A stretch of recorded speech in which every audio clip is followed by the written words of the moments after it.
નમસ્કાર દર્શક મિત્રો, આપ જોઈ રહ્યા છો સત્યમેવ જયતે લાઈવ ન્યૂઝ। શહેરના માંજલપુર વિસ્તારમાં આવેલા મામલતદાર અને એક્ઝિક્યુટિવ મેજિસ્ટ્રેટ વડોદરા શહેરની કચેરીમાં અનેક અસુવિધાઓ।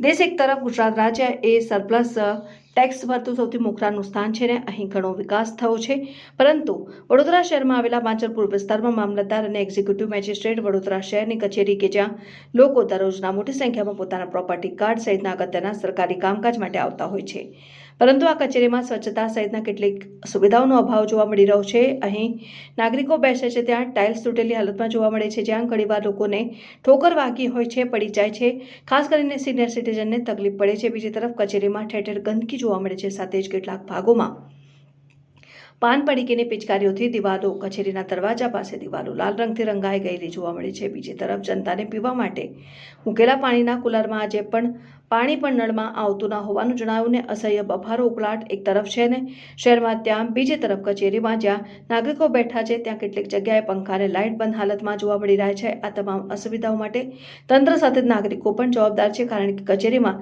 સ્વચ્છતા રાખવાની જવાબદારી સૌની છે। લોકોએ પણ સરકારી કચેરીમાં પાન પડીકીની ગંદકી ન કરવી જોઈએ, તો બીજી તરફ પ્રશાસન દ્વારા લાઇટ, પાણી, સ્વચ્છતા વગેરેની સુવિધાઓ તરફે ગંભીરતા દાખવવી જોઈએ। હવે આ બાબતે જ્યારે જે બિલ્ડિંગ બનાવવાની એ બિલ્ડિંગ આરંભી હસ્તક છે અને હવે જે તૂટી ગયું છે અથવા રિપેર કરાવવાનું છે એ બાબતે મેં આરંભીને પણ જાણ કરી છે અને એ લોકો આનું એસ્ટિમેટ પણ લઈ રહ્યા છે અને ટૂંક સમયમાં એ રિપેરિંગની એ બધી કામગીરી શરૂ થઈ જશે। અને સફાઈની બાબતમાં અમારે આઉટસોર્સિસથી જે રાખેલા છે કર્મચારીઓ એ આઉટસોર્સથી કર્મચારીઓ મારફતે અમે સફાઈ કરાવીએ છીએ।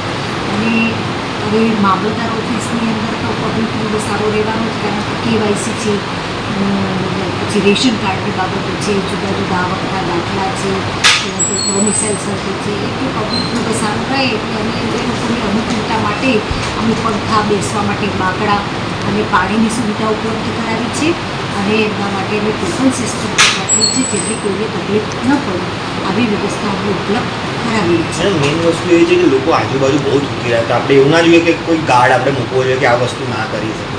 હવે એની અવેરનેસ માટે અમે એના માટેના બધા હેડિંગ્સોને એવું લગાવી દઈશું અને એના માટેની અવેરનેસ અમે પબ્લિકમાં પણ આવે એવી કાર્યવાહી। આગળ જતાં હવે ચોમાસું આવી રહ્યું છે, આવી ગંદકી થાય તો રોગચાળો બી ફાટી શકે છે।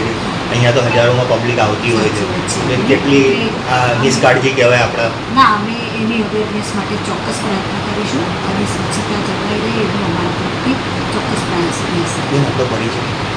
મારું નામ છે ખાલિદાબેન સોની અને મારું ત્યાં વડોદરા સિટી સાઉથ છે।